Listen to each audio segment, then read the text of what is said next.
Hi guys, నన్ను కమెంట్స్లో అడిగిన ఇంకో క్వశ్చన్ ఏంటి అంటే బ్రహ్మాండాస్త్రానికి ప్లస్ పాశుపతాస్త్రానికి ఈ రెండింటి మధ్య ఒక కంపారిజన్ లాగా ఒక వీడియో అయితే చేయమన్నారు అనమాట. సో ఫస్ట్ మనం ఏం చేద్దామంటే ఈ రెండింటి గురించి తెలుసుకుందాం. మనందరికీ తెలుసు పాశుపతాస్త్రం అనమాట చాలా శక్తివంతమైంది. ఎలా అంటే నేనైతే లిటరల్గా ఏం ఫీల్ అవుతాను అని అంటే త్రిశూలం సుదర్శన చక్రం తర్వాత పాశుపతాస్త్రమే చాలా శక్తివంతమైంది అన్నట్లుగా నేను ఫీల్ అవుతాను. ఎందుకంటే మన పురాణాల్లో మన చరిత్రలో అలాగే రాయబడి ఉంది కాబట్టి అంత శక్తివంతమైంది అనమాట పాశుపతాస్త్రం. అంటే ఎలా అంటే మొత్తాన్ని అంతం చేయాలన్నా కానీ ఏదన్నా ఒక టార్గెట్ మీద వేస్తే దాన్ని మొత్తాన్ని డిస్ట్రాయ్ చేయాలన్నా కానీ పాశుపతాస్త్రాన్ని అయితే యూజ్ చేస్తారు. మనందరికీ తెలుసు త్రిపురాసురుల వధలో వాడిన అస్త్రం కూడా పాశుపతాస్త్రమే అనమాట. అది అంత శక్తివంతమైంది. దాని గురించి మళ్ళీ ప్రత్యేకంగా చెప్పాల్సినంత అవసరం ఏం లేదు. ఎందుకంటే దాన్ని డైరెక్ట్గా శివుడి దగ్గర నుంచే తీసుకోవాలి, ఇంకెవరి దగ్గర నుంచి కూడా తీసుకోలేరు కాబట్టి అంత శక్తివంతమైంది అనమాట. ఇంకో సైడ్ వచ్చేసేసి బ్రహ్మాండాస్త్రం. మనకి బ్రహ్మాండాస్త్రం అనేది చెప్పాలి అని అంటే మామూలుగా బుక్స్లో అయితే ఎక్కడ ఎక్కువగా మెన్షన్ చేయలేదన్నమాట. మహాభారతంలో కానీ దాని తర్వాత రామాయణంలో కూడా నేను చదివినట్టుగా అయితే నాకు ఎక్కడ తెలీదు. అంటే ఎక్కడ కూడా బ్రహ్మాండాస్త్రం అన్నట్టుగా అయితే ఎక్కడ చదవలేదన్నమాట. మనకు తెలిసి కొన్ని సీరియల్స్లో అయితే ఈ సూర్యపుత్ర ఆ కర్ణ ఆ సీరియల్స్లో అయితే ఎక్కడో 3 అస్త్రాలు ఇచ్చినట్లుగా అయితే మెన్షన్ చేస్తుంది బ్రహ్మాండాస్త్రం అన్నట్లుగా. కానీ బుక్లో అయితే ఎక్కడా లేదన్నమాట కర్ణుడి దగ్గర బ్రహ్మాండాస్త్రం ఉంది అన్నట్లుగా. అసలు ఆ బ్రహ్మాండాస్త్రం ఉంది అనే ఇదే బుక్లో అయితే ఎక్కడ మెన్షన్ చేయలేదన్నమాట. కానీ మనకు తెలిసినటువంటి అవి కొన్ని స్టోరీస్ అయి ఉండొచ్చు, లేకుంటే ఇంటర్నెట్లో ఉండుండొచ్చు, లేదంటే ఇంకా వేరే ఏమైనా నేను చదవని గ్రంథాల్లో ఉండుండొచ్చేమో. సో మనకు తెలిసిన దాని ప్రకారం ఏంటి అని అంటే బ్రహ్మాండాస్త్రం అంటే ఏంటి అని అంటే బ్రహ్మ యొక్క 5 తలల ప్రతీక అన్నట్లు చెప్తారనమాట. అంటే ఇప్పుడు నార్మల్ బ్రహ్మాస్త్రం వచ్చేసేసి బ్రహ్మ యొక్క ఒక తల అంటే బ్రహ్మశిరాస్త్రం వచ్చి బ్రహ్మ యొక్క 4 తలలు అంటే బ్రహ్మాస్త్రానికి 4 ఇంతలు శక్తివంతమైంది అన్నట్లు చెప్పొచ్చు. అదే బ్రహ్మాండాస్త్రం వచ్చి బ్రహ్మ యొక్క 5 తలల శక్తి అన్నట్లు చెప్తారనమాట. అంటే ఏంటంటే నార్మల్ బ్రహ్మాస్త్రానికి 5 ఇంతలు శక్తివంతమైంది బ్రహ్మాండాస్త్రం అన్నట్లుగా అయితే చెప్పాలి మనం. ఎందుకంటే దాని ప్రకారంగా చూసుకుంటే ఇంకోటి ఏంటి అని అంటే ఈ బ్రహ్మాండాస్త్రం ఎవరి దగ్గర ఉంది అని అంటే ఎవ్వరి దగ్గర లేదన్నమాట. ఆ సీరియల్ ఏదో కర్ణుడి దగ్గర ఉంది అన్నట్లుగా అంటే చెప్పారు. బట్ మామూలుగా అయితే ఎవరి దగ్గర ఆ అస్త్రం ఉంది అన్నట్లుగా అయితే ఎక్కడా మెన్షన్ చేయలేదు. బ్రహ్మశిర నేను చదివినంత వరకు అయితే టాప్ అన్నమాట. ఓకేనా, అర్జునుడి దగ్గర ఉంది, దాని తర్వాత భీష్ముడి దగ్గర ఉంది, భీష్ముడి దగ్గర కాదు ద్రోణాచార్యుడి దగ్గర అయితే ఉంది, ఇలా కొంతమంది దగ్గర అయితే ఉందన్నమాట, అశ్వత్థామ దగ్గర కూడా ఉందన్నమాట. సో ఇది విషయం. బ్రహ్మాండాస్త్రం ఉంది అని చెప్పే సోర్సెస్ అయితే తక్కువ కానీ బట్ కొన్ని ప్లేసెస్లో నేను చదివిన దాని ప్రకారం ఏంటి అని అంటే బ్రహ్మాండాస్త్రం అంటే బ్రహ్మాస్త్రానికి 5 ఇంతలు శక్తివంతమైంది అన్నమాట. ఓకేనా, ఇంకొకటి ఏంటి అని అంటే ఇంకొక చిన్న రెఫరెన్స్ అయితే ఉంది. ఏంటి అని అంటే అది బ్రహ్మదండ అన్నట్లయితే మెన్షన్ చేస్తున్నారు. ఆ బ్రహ్మదండ అని ఈ బ్రహ్మాండాస్త్రమా అన్నైతే కన్ఫామ్ అయితే చెప్పలేమన్నమాట. ఈ బ్రహ్మదండ గురించి ఎక్కడ మెన్షన్ చేశారు అని అంటే రామాయణంలో అయితే మెన్షన్ చేశారనమాట. ఏంటి అని అంటే ఒకసారి వశిష్ఠుడు విశ్వామిత్రుడు వేసే అన్ని బాణాల నుంచి తప్పించుకోవడానికి లేకుంటే వాటన్నిటిని తిప్పికొట్టడానికి ఈ బ్రహ్మదండాన్ని అయితే వాడాడు అన్నట్లయితే రాయబడి ఉంది. ఓకేనా, సో ఈ బ్రహ్మదండం అంటే అదొక దండం లాంటిది అనమాట. అదొక ఎలా అంటే డిఫెన్స్. ఓకేనా, అటాక్ చేసేది కదా, డిఫెన్స్ లాగా అనమాట.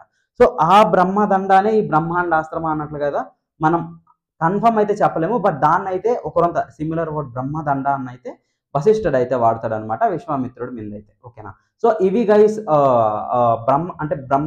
బ్రహ్మదండానికి సంబంధించి. మామూలుగా అయితే పాశుపతాస్త్రం మనందరికీ తెలుసు, చాలా దగ్గర మెన్షన్ చేస్తుంది. కానీ బ్రహ్మాండాస్త్రాన్ని ఎక్కడ మెన్షన్ చేయలేదు. మనం చూసిన దాని ప్రకారం అయితే అది ఓన్లీ బ్రహ్మదేవుడి దగ్గర మాత్రమే ఉంది అన్నట్లయితే చెప్పబడింది అనమాట. ఏ దేవి దేవతల దగ్గర కూడా లేదు, ఎవరి దగ్గర కూడా లేదనమాట బ్రహ్మాండాస్త్రం అనేది. ఎందుకనంటే మనకు తెలిసిన దాని ప్రకారం అయితే అది అంత శక్తివంతమైందంట. ఇప్పుడు ఎలా అంటే మీరు ఇప్పుడు మహాదేవుడు చూసుకోండి, రౌద్రాస్త్రం ఒక గొప్ప అస్త్రం, పాశుపతాస్త్రం దానికి మించింది, త్రిశూలం ఏంటి దానికి మించింది అన్నమాట, అంటే సూపర్ పవర్. అలాగే ఇప్పుడు శ్రీ మహావిష్ణువు దగ్గర తీసుకోండి, మేబీ నారాయణాస్త్రం వచ్చేసేసి మంచి శక్తివంతమైంది, వైష్ణవాస్త్రం దానికంటే శక్తివంతమైంది. అలాగే సుదర్శన చక్రం ఏమవుతుంది, టాప్ మోస్ట్ అవుతుంది కదా. అలాగే బ్రహ్మాస్త్రం లోయర్ లెవెల్ అనుకోండి, బ్రహ్మశిరాస్త్రం కొంచెం టాప్ అనుకోండి, బ్రహ్మాండాస్త్రం మేబీ తన స్పెషల్ అయి ఉండొచ్చు కూడా అనమాట. సో అలా కూడా ఉండొచ్చు. సో అది చెప్పొచ్చు అనమాట.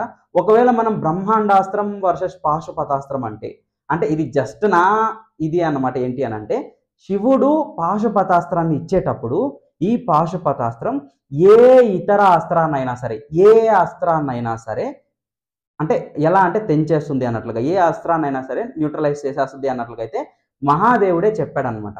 ఒకవేళ ఇది బ్రహ్మాండాస్త్రాన్ని కానీ తీయలేకపోతే మహాదేవుడు చెప్పుండొచ్చేమో, ఒక్క బ్రహ్మాండాస్త్రాన్ని తప్పితే మిగతా ఏ అస్త్రాన్నైనా సరే ఈ అస్త్రం న్యూట్రలైజ్ చేసేస్తుంది అన్నట్లుగా. కానీ శివుడు ఎలా చెప్పాడు అని అంటే ఆపోజిట్లో ఏ అస్త్రం ఉన్నా సరే ఈ పాశుపతాస్త్రం అనేది దాన్ని న్యూట్రలైజ్ చేసేస్తుంది అన్నట్లు చెప్పారనమాట. సో దాని ప్రకారం చూసుకుంటే మామూలుగా అయితే మనం ఏం చెప్పాలని అంటే పాశుపతాస్త్రమే గెలుస్తుంది అన్నట్లయితే మనం చెప్పాలి. కానీ ఇక్కడ ఒకటి గమనించారా మీరు ఏంటి అని అంటే శివుడికి రౌద్రాస్త్రం కంటే పాశుపతాస్త్రం శక్తివంతమైంది, పాశుపతాస్త్రం కంటే త్రిశూలం శక్తివంతమైంది.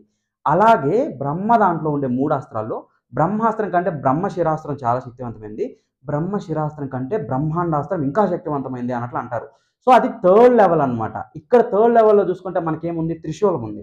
సో ఇక్కడ థర్డ్ లెవెల్ చూసుకుంటే మనకేముంది బ్రహ్మాండాస్త్రం ఉంది. మేబీ ఒకవేళ అది త్రిశూలం లాంటి అంటే ఎలా అంటే త్రిశూలం సుదర్శన చక్రం లాంటి అంత శక్తివంతమైనదే అయితే అప్పుడేమన్నా పాశుపతాస్త్రాన్ని నిలువరించే ఛాన్సెస్ ఉండొచ్చు. ఓకేనా? అది మనకి కన్ఫర్మ్‌గా తెలీదనమాట. ఎందుకంటే ఈ థియరీస్ అన్నీ ఎక్కడ బుక్కుల్లో అయితే ఎక్కువ నేను చదివిన దాని వరకు అయితే ఎక్కడ మెన్షన్ చేయలేదనమాట.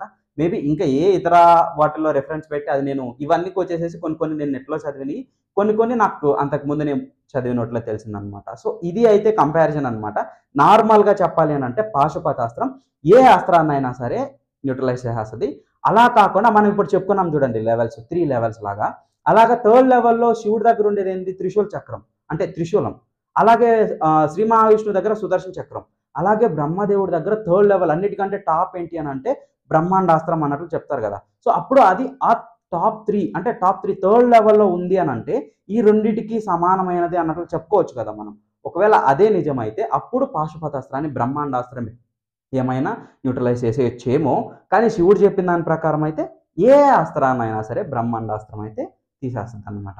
సో ఇది గైస్ నా అనాలిసిస్. నేను చదివిన దాని ప్రకారం మీకు ఈ విషయం మీద మీరు ఇప్పటివరకు విన్న విషయం మీద మీకు ఏమనిపించిందో కామెంట్ చేయండి. ఎందుకంటే పాశుపతాస్త్రం కన్ఫర్మ్‌గా ఉందని అయితే చెప్పబడింది. కానీ బ్రహ్మాండాస్త్రం కన్ఫర్మ్‌గా ఉంది అని అయితే ఎక్కువ దగ్గరలో అయితే చెప్పబడలేదనమాట. సో నేను చదివిన దాని ప్రకారం నేను ఇచ్చిన కంపారిజన్ అయితే ఇది. సో మీకేమనిపించిందో కామెంట్ చేయండి. Thank you all. బై.